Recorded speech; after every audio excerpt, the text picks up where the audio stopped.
नमस्कार विद्यार्थी मित्रांनो, आज आपण LLB फर्स्ट सेमिस्टरचे लॉ ऑफ टॉट याचे पेपर सोल्युशन आपण 2023चं यामध्ये बघणार आहोत.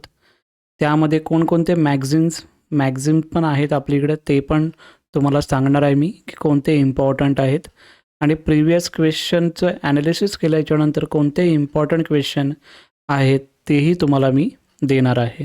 तर पूर्ण व्हिडिओ पहा, जेणेकरून तुमचे सर्व प्रश्नांची उत्तरे या व्हिडिओमधून तुम्हाला भेटून जातील. टॉटचा जो आन्सर शीट आहे ते कशा पद्धतीने आपल्याला सॉल्व करायचं आहे ते आपण बघूया. त्या अगोदर तुम्ही जर चॅनलला नवीन असाल तर चॅनल सबस्क्राईब करा, व्हिडिओ लाईक करा आणि हा व्हिडिओ तुमच्या फ्रेंड्सना पण शेअर करा. ठीक आहे. आता ऑलरेडी आपण 3 सिरीज आपण घेतलेली आहे, जे आपले लॉ ऑफ कॉन्ट्रॅक्ट आहे, लीगल लँग्वेज आहे आणि दुसरे पण आपण काही सब्जेक्ट आहे तेही आपण घेणार आहोत. तर अशा पद्धतीने लॉ ऑफ टॉट पेपर सोल्युशन कसं बघायचं आहे किंवा क्वेश्चन ॲनालिसिस कसं करायचं आहे ते आपण आता बघूया. चला तर मग आपल्या टॉपिकला सुरुवात करूया. जसं की मी यामध्ये लॉ ऑफ टॉटचं प्रिव्हियस इयर जे क्वेश्चन पेपर आहे 31 मार्च 2023साठी FY LLB जे रेग्युलर स्टुडंट आहेत त्यांचे जे एक्झाम कंडक्ट झालेली त्याचा पेपर आपण ओपन केलेला आहे. मार्क्स टोटल जे आपले आहेत 75 मार्क्ससाठी आहेत. आपल्याला 230 आवर टायमिंग आहे, म्हणजे 2.5 तासाचा आपला टायमिंग यामध्ये दिलेला असतो. यामध्ये पहिला जर क्वेश्चन जर आपण बघितलं की यामध्ये आपल्याला आन्सर इन 2 सेंटेन्स एनी 6, म्हणजे यामध्ये 8 पैकी कोणतेही 6 प्रश्न तुम्हाला सोडवायचे असतात. ठीक आहे.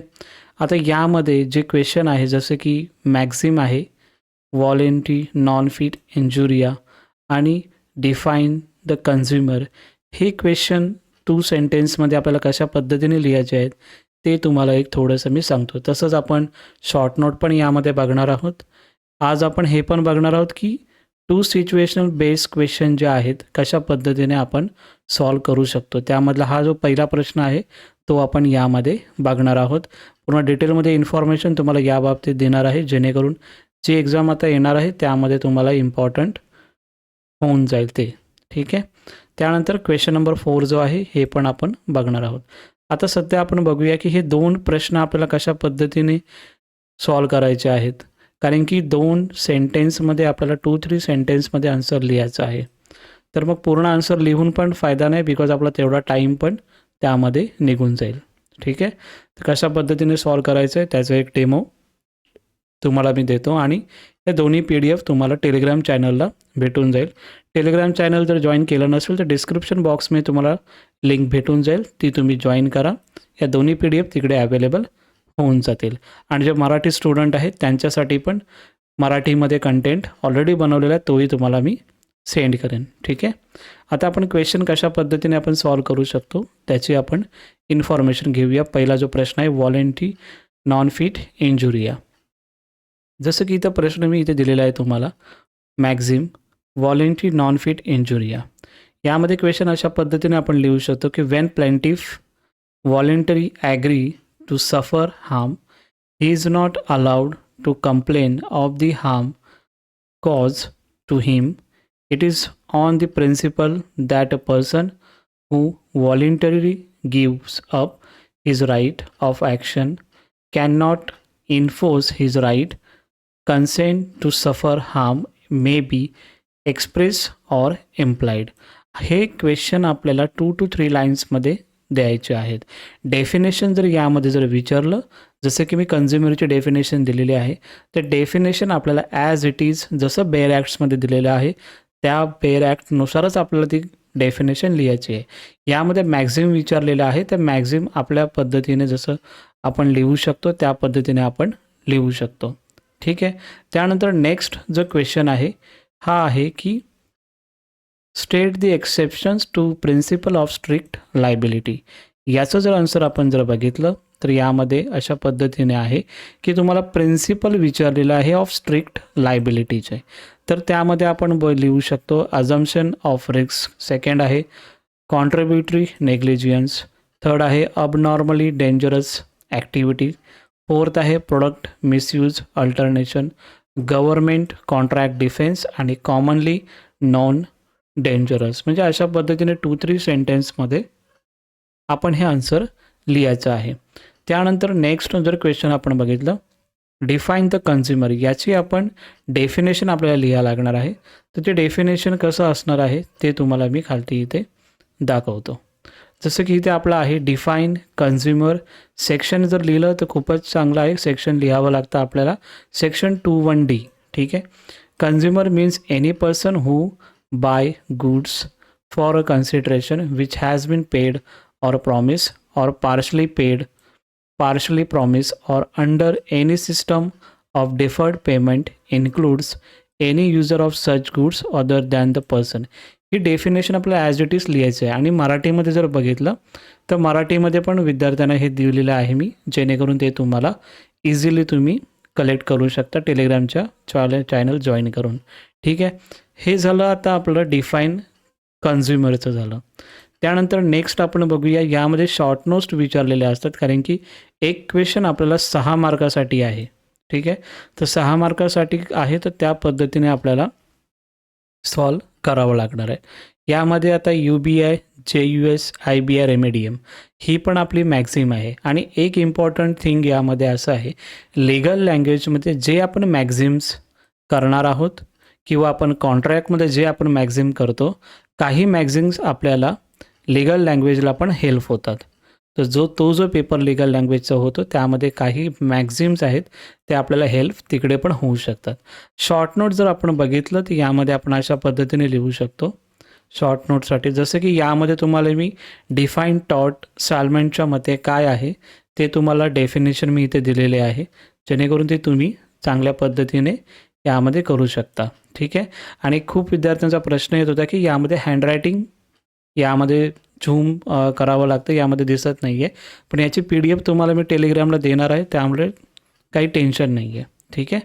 तरी सॅल्मनच्या मते तो एक डेफिनेशन तुम्हाला दिलं आहे. याच्यामध्ये पिजॉन होल थेअरी याचा पण सिद्धांत काय आहे तो पण तुम्हाला मी यामध्ये त्याचा आन्सर दिलेला आहे.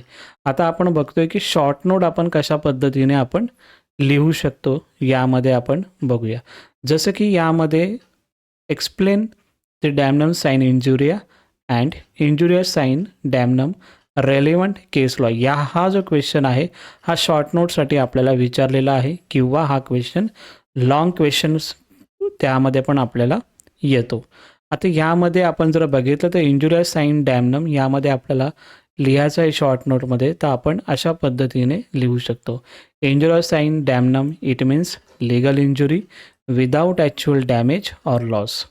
म्हणजे अशा पद्धतीने तुम्हाला हे लिहायचं आहे. आणि त्या जेव्हा तुम्हाला केस लॉ म्हणजे रेलिव्हंट केस लॉ असा प्रश्न येतो त्यावेळी तुम्हाला केस लॉ लिहिणं पण महत्त्वाचं आहे. जसे की इंजुरिया साइन डॅमनम यामध्ये फेमस केस आहे HB वॉज व्हाईट. हे अशा पद्धतीनेच आपल्याला लिहायचं आहे. काही विद्यार्थी असं पण करत असतील की सेम लाईनमध्ये लिहित असतील, तर तसं नका करू. जर अशा पद्धतीने तुम्ही जर लिहिलं तर तुम्हाला याचे मार्क्स चांगले भेटतात. त्यामध्ये स्ट्रेट लाईनमध्ये लिहू नका. पद्धत अशीच आहे, HB versus white 1703 two LD Raym 938. 938 हा पेज नंबर असू शकतो. ठीक आहे. कशाबद्दल होती ती केस, तर रिफ्युजल टू रजिस्टर वोट. ठीक आहे. या केसमध्ये काय होतं, तर in the case the defendant mister White हा डिफेंडंट आहे आणि तो रिटर्निंग ऑफिसर होता वोटिंग बूथवर. ठीक आहे. आणि त्यांनी wrongfully and maliciously refused to register a duly tender vote of the plaintiff. plaintiff कोण आहे, HB आहे. तर तो समजा व्यक्ती HB जेव्हा तो वोटिंगसाठी गेला तेव्हा रिटर्निंग ऑफिसर जो मिस्टर व्हाईट आहे त्यांनी त्याला वोटिंग करण्यासाठी दिलं नाही. Who was legally qualified voter. त्याच्याकडे सर्व काही डॉक्युमेंट्स होते, सर्व काही डॉक्युमेंट जे पाहिजे ते सर्व होते, तरीही त्याला वोटिंग करायला दिलं नाही. म्हणजे ॲज अ पार्लमेंटरीचे इलेक्शन चालू होते. The candidate for whom the vote was sought to be tendered was declared elected and therefore it was argue that no actual damage or loss was suffered by the rejection of the plaintiff's vote. Plaintiff's कोण आहे, तर HB. HBचं जेव्हा इलेक्शनमध्ये जेव्हा voting करण्यासाठी तेव्हा returning ऑफिसरने त्याला voting करण्याचा rights दिलं नाही, म्हणून त्यांनी वोटिंग केलं नाही, म्हणून त्याचा जो कॅन्डिडेट होता तो तिकडे इलेक्शन लूज झाला, तर म्हणजे हारला तिकडे, म्हणून त्यांनी त्याचा राईट्स त्याला भेटलं नाही, म्हणून त्यांनी केस फाईल केली अगेन्स्ट व्हाईट. ठीक आहे, तर त्यांनी जेव्हा केस फाईल केल्याच्यानंतर action will be lie against the returning officer, कारण की तुमचं जे राईट्स आहे तुम्हाला वोटिंग करण्याचे ते त्याला दिलं नाही, म्हणून रिटर्निंग ऑफिसरवर कारवाई करण्यात आली. As he had acted maliciously and deprive the plaintiff of his right to vote, thus the legal injury without actual loss, म्हणजे त्याचा काही लॉस नाही झालेला आहे. ज्याचं वोटिंग म्हणजे जो मिस्टर HB आहे, ठीक आहे, त्याचं काही लॉस नाही झालं, पण त्याचं राईट्स हिरावले गेले, म्हणून त्यांनी केस फाईल केली आणि त्याच्या केस फाईलच्या अगेन्स्ट रिटर्निंग ऑफिसरला तिथून काढून टाकण्यात आलं. तर अशा पद्धतीच्या ज्या केसेस आहेत त्या तुम्हाला इकडे लिहाव्या लागतात आणि त्याचंच मेन म्हणजे कर्स काय आहे ते तुम्हाला लिहिणं खूप इम्पॉर्टंट आहे. अशा शॉर्ट नोट्स पण तुम्हाला विचारल्या जातात आणि त्याच्यानंतर तुम्हाला लाँग क्वेश्चनमध्ये पण विचारलं जातात. तर केस लॉमध्ये तुम्हाला हे डिस्क्रिप्शन लिहिणं, म्हणजे केस काय आहे, केसबद्दल इन्फॉर्मेशन लिहिणं, इट इज व्हेरी इम्पॉर्टंट. त्यामध्ये नेक्स्ट केस जी होती मार्जेटी वॉज विल्यम्स, ही बँकरची केस होती, त्यामध्ये पण तुम्हाला अशा पद्धतीने लिहिणं गरजेचं आहे. आता हे झालं आपलं इंजुरिया साइन डॅमनम. याच्यामध्ये आपण जर बघितलं तर डॅमनम साइन इंजुरिया हे पण आपल्याला अशाच पद्धतीने लिहायचं आहे. त्यामध्ये पण तुम्हाला केस लॉ लिहिणं इम्पॉर्टंट आहे. ठीक आहे, कारण की ग्लोकोस्टरची जी ग्रामर स्कूलची केस आहे सेटिंग ऑफ रायवल स्कूल, त्याबद्दलची पण केस आहे, ती पण तुमच्या लक्षात असणं गरजेचं आहे. वॉटर मिल्क केस पण ही फेमस आहे, चेजमोर वॉज रिचर्ड्स, आणि हे अशा पद्धतीने लिहिणं it is very important. Okay, त्याच्यानंतरच तुम्हाला त्यामध्ये चांगला स्कोर येऊ शकतो. आणि हे ज्या PDF आहे तुम्हाला टेलिग्रामला भेटून जाईल. ठीक आहे, आता हे आपण शॉर्ट नोट्स वगैरे बघितलं. यामध्ये काही विद्यार्थी आहेत आपल्या मराठीमध्ये पण काही असतं, तर त्यांच्यासाठी पण इंजुरियस साइन डॅमनम म्हणजे नुकसान भरपाई शिवाय हानी, हे ऑलरेडी मराठीमध्ये पण तुम्हाला दिलेलं आहे. मी मराठीमध्ये पण तुम्हाला हे टेलिग्रामला हे सर्व PDF तुम्हाला भेटून जाईल. ठीक आहे, त्यामध्ये पण HB विरुद्ध व्हाईट हीच केस आहे, ती मराठीमध्ये तुम्हाला ट्रान्सलेट करून मी दिलेलं आहे. आता नेक्स्ट जो आपला जो क्वेश्चन आहे, जसं की आपण क्वेश्चन नंबर 3 जो आपण बघितलेला आहे, यामध्ये क्वेश्चन नंबर 2 आपण आता बघितलेलं आहे. शॉर्ट नोट्स कशा पद्धतीने लिहिणं गरजेचं आहे. आत्ता आपण बघणार आहोत की क्वेश्चन नंबर 3 आपण कशा पद्धतीने इकडे आपण सॉल्व करू शकतो. जसं की हा क्वेश्चन आपल्याला दिलेला आहे, यामध्ये पहिला क्वेश्चन समजून घेऊ, कारण की हे सिच्युएशन बेस्ड क्वेश्चन असतात. तुम्हाला ते स्वतःहून तुम्हाला तिथे ठेवावं लागतं आणि त्यानुसार तुम्हाला ते सिच्युएशननुसार तुम्हाला आन्सर तुम्हाला ट्राय करायचे असतात. ठीक आहे, यामध्ये जर आता एक प्रश्न जर आपण बघितला, हा a new restaurant open in Motinagar. ठीक आहे, एक नवीन रेस्टॉरंट ओपन केलेलं आहे मोतीनगरमध्ये. कुणी केले, समजा एने केले किंवा न्यू ओपन केलेलं आहे. ठीक आहे, नियर बाय ओल्ड रेस्टॉरंट, म्हणजे ऑलरेडी इथे समजा जर आपण इथे ए घेतलं, ए माणूस आहे आणि इथे बी माणूस आहे. ठीक आहे, बीवाला जो आहे ओल्ड रेस्टॉरंट आहे, एवाला आपण न्यू रेस्टॉरंट आपण समजून घेऊ. ठीक आहे, ड्यू टू दिस म्हणजे एने जे रेस्टॉरंट ओपन केलेलं आहे, due to this old restaurant lost 50% consumers and 50% revenue. एने जेव्हा न्यू रेस्टॉरंट ओपन केल्याच्यानंतर बी जो रेस्टॉरंट आहे, जो ओल्ड रेस्टॉरंट आहे, त्याला 50% ज्याच्याकडे कस्टमर येत होते ते कमी झाले आणि 50% त्याचं लॉस पण झाला. So since it was very heavy loss कुणाला झालेला आहे, ओल्ड रेस्टॉरंटला, त्यांनी काय केलं, file a civil suit for damages against which new restaurant, म्हणजे एच्या अगेन्स्ट त्यांनी केस फाईल केली. आता यामध्ये तुम्हाला काय वाटतं की याच्यामध्ये जर समजा यांनी जरी फाईल ओल्ड रेस्टॉरंटनी जरी केस फाईल केली तर एला काही प्रॉब्लेम होणार आहे का? तर ॲज पर माय अंडरस्टँडिंग एवरती काहीही प्रॉब्लेम होणार नाही.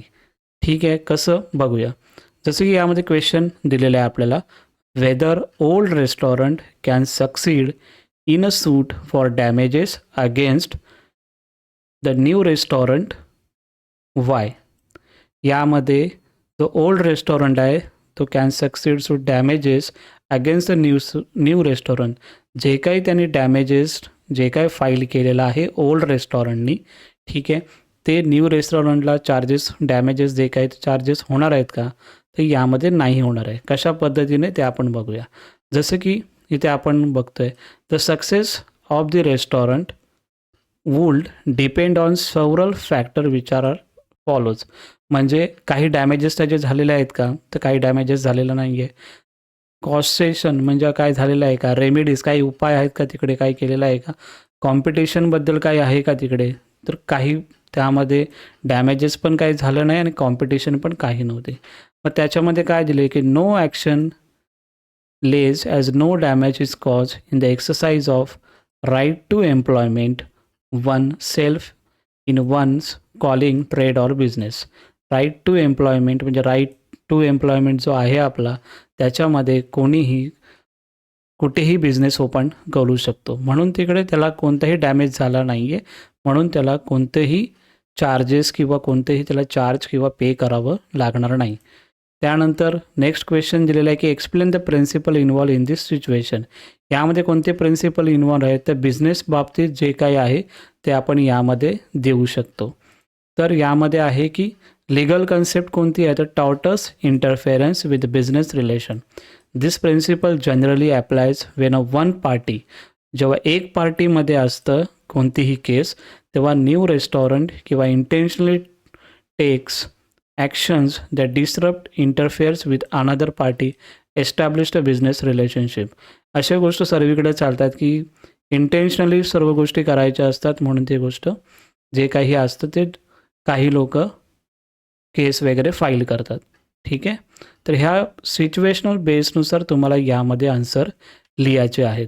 हे तुम्हाला इथे क्वेश्चन दिलेले असतात, त्यानुसार तुम्हाला सिच्युएशन बेसनुसार त्यामध्ये केस फाईल होऊ शकते का, किंवा काही डॅमेजेस जर झाले असतील तर मग त्या डॅमेजेसमध्ये आपले कोणते ॲक्ट्समध्ये ते येऊ शकतात, ते सर्व इन्फॉर्मेशन तुम्हाला यामध्ये देणं महत्त्वाचं आहे. ठीक आहे, त्यानंतर क्वेश्चन नंबर 4 जो आहे, answer in 3 question in details. तर यामध्ये एक प्रश्न जो आपला असतो 13 मार्कासाठी असतो. ठीक आहे, असे आपल्याला किती अटेम्प्ट करायचे, 3. यामध्ये आता जो क्वेश्चन आहे explain the general defence in torts, हे मी सॉल्व केलेलं आहे, ते तुम्हाला मी इथे दाखवण्याचा इथे प्रयत्न करतो आहे. यामध्ये जर आपण बघितलं तर व्हॉट आर, यामध्ये खूप टाईम हा क्वेश्चन विचारलेला आहे, हा इम्पॉर्टंट क्वेश्चन आहे, हा करून टाका. आणि काही इम्पॉर्टंट जे क्वेश्चन आहेत, काही मॅक्झिम्स आहेत, ते तुम्हाला मी लास्टला तुम्हाला सांगणारच आहे. ठीक आहे, जसे की what are the general defence available in action of टॉट, हा क्वेश्चन त्यामध्ये विचारलेला आहे. Explain the general defence in टॉट किंवा 6 general defence with relevant case law. म्हणजे जनरल डिफेन्स तुम्हाला सांगायचे पण आहे आणि त्यामध्ये केस लॉ पण तुम्हाला द्यायचं आहे. हे तुमचं नॉर्मली तुम्हाला इंट्रोडक्शन द्यायचं आहे त्याच्यामध्ये. नंतरला जे तुमचे जनरल जस्टिफिकेशन आहेत, डिफेन्सेस आहेत, हे तुम्हाला यामध्ये द्यायचे आहेत. ह्यामध्ये ऑलरेडी मी मराठीमध्ये जे काही क्वेश्चन आहेत, जसं की ॲक्ट ऑफ गॉड आहे, ठीक आहे, काही क्वेश्चन आहेत ते मी ऑलरेडी मराठीमध्ये टेलिग्रामला टाकलेले आहेत. रिटर्न एकदा मी पोस्ट करेन, कारण की हा क्वेश्चन खूप इम्पॉर्टंट आहे. याच्यामध्ये बघा इंग्लिशमध्ये आपल्याला हे पॉईंट दिलेले आहेत, जसं की ॲक्ट ऑफ स्टेट आहे, ज्युडिशियल ॲक्ट्स आहे, कॉसी ज्युडिशियल ॲक्ट्स आहे, एक्झिक्युटिव्ह ॲक्ट्स आहेत, necessity, inevitable accident act of God आहे. त्यानंतर जो इम्पॉर्टंट आहे voluntary non fit injuria, leave and लायसन्सचं, हे पॉईंट पहिलं तुम्हाला यामध्ये चांगल्या पद्धतीने लिहायचं आहे. त्याचं एक्सप्लेनेशन इथे पुढे मी तुम्हाला इथे दिलेलं आहे. त्यामध्ये तुम्हाला केस लॉ पण दिलेले आहे त्याच्यामध्ये, जेणेकरून तुम्ही ते केस लॉ लिहू शकता आणि केस लॉचं डिस्क्रिप्शन मी दिलेलं आहे थोड्या याच्यामध्ये. ठीक आहे, असं तुम्हाला लॉंग आन्सरमध्ये तुम्हाला लिहायचं आहे की केस लॉ जर विचारलेले आहे तर केस लॉ पण तुम्हाला त्यामध्ये मांडता आली पाहिजे आणि लिहिता आलं पाहिजे, आणि केस लॉचं काय फॅक्ट्स होते ते तुम्हाला लिहिणं गरजेचं आहे. तर अशा पद्धतीने तुम्हाला लॉंग आन्सर आहे हा जास्तीत जास्त तुम्ही चांगल्या पद्धतीने लिहाल, मार्क्स तिकडेच तुम्हाला वाढण्याचे चान्सेस जास्त आहेत. ठीक आहे. आता मी जसं तुम्हाला बोललो, मी ही PDF पण तुम्हाला टेलिग्रामला भेटून जाईल. इम्पॉर्टंट क्वेश्चन कोणते आहेत ते तुम्हाला आता सांगतो मी. बघा, टॉटचे महत्त्वाचे प्रश्न फर्स्ट सेमिस्टरसाठी. आताची एक्झाम जी आपली 17 तारखेपासून जे चालू होणार आहेत किंवा जे बाकीचे पण युनिव्हर्सिटी आहेत त्यांच्यासाठी पण हे क्वेश्चन इम्पॉर्टंट आहेत. ठीक आहे. जसं की फर्स्ट क्वेश्चन आहे आपल्याला यामध्ये व्हॉलेंटरी नॉन फिट इंजुरिया. ठीक आहे. याच्यामध्ये तुम्हाला 1 or 2 लाईन्समध्ये पण क्वेश्चन विचारला जाऊ शकतो, शॉर्ट नोट मध्ये पण विचारला जाऊ शकतो आणि तुम्हाला यामध्ये लाँग क्वेश्चन पण विचारला जाऊ शकतो. इथे मी तरीही तुम्हाला लिहिलेलं आहे की शॉर्ट नोट यामध्ये येऊ शकतो किंवा लाँग आन्सरमध्ये येऊ शकतो. असे सर्व पद्धतीने तुम्हाला लिहून दिलेलं आहे. जे विद्यार्थी मराठीमध्ये प्रिपरेशन करत आहेत त्यांना मराठीमध्ये पण इथे लिहून दिलेलं आहे ऑलरेडी. ठीक आहे. याचे पण क्वेश्चन यामध्ये तुम्हाला दिलेले आहेत. इथे LA लिहिलं आहे म्हणजे लाँग आन्सर, SN मतलब जे आहे शॉर्ट नोट. आणि तुम्हाला जर अजून हे जे क्वेश्चन आहेत हे तुम्हाला मी PDF तुम्हाला टाकून देतो. हे क्वेश्चन एकदा चांगल्या बघा, कारण की हे क्वेश्चन रिटर्न येण्याचे चान्सेस खूप जास्त आहे. एवढे जरी क्वेश्चन केले तरी तुम्हाला चांगले मार्क्स यामध्ये भेटू शकतात लॉ ऑफ टॉटमध्ये. ठीक आहे. यामध्ये ॲब्सोल्यूट लायबिलिटी, केस लॉ पण यामध्ये दिलेले आहेत. हे क्वेश्चन याची PDF तुम्हाला टेलिग्रामला भेटून जाईल. चांगल्या पद्धतीने करा जेणेकरून तुम्हाला स्कोर चांगला येईल. ठीक आहे. आणि जे मॅक्झिम्स मी बोलत होतो तुम्हाला, लिगल मॅक्झिम शॉर्ट नोट्ससाठी खूप इम्पॉर्टंट असतात, ते तुम्हाला इथे इंग्लिशमध्ये पण दिले, मराठीमध्ये पण लिहिलेलं आहे. तीही तुम्हाला ही जी PDF आहे ही PDF तुम्हाला मी टेलिग्रामला टाकून देतो. हे खूप इम्पॉर्टंट आहेत, मॅक्झिम्स प्लस इम्पॉर्टंट क्वेश्चन. ठीक आहे. ते हे चांगले करून जावा जेणेकरून तुम्हाला त्यामध्ये चांगल्या पद्धतीने मार्क्स भेटून जातील. ठीक आहे. आणि लिगल लँग्वेजसाठी पण हे महत्त्वाचं आहे. ठीक आहे. एवढंच या व्हिडिओमध्ये. तुम्हाला जर हा व्हिडिओ इन्फॉर्मेटिव्ह वाटला असेल तर नक्की तुमच्या फ्रेंड्सना शेअर करा जेणेकरून त्यांनाही ही इन्फॉर्मेशन भेटून जाईल. ओके. बिकॉज हे जे क्वेश्चन आहेत हे खूप महत्त्वाचे क्वेश्चन आहेत. PYQचे ॲनालिसिस करून हे क्वेश्चन काढलेले आहेत.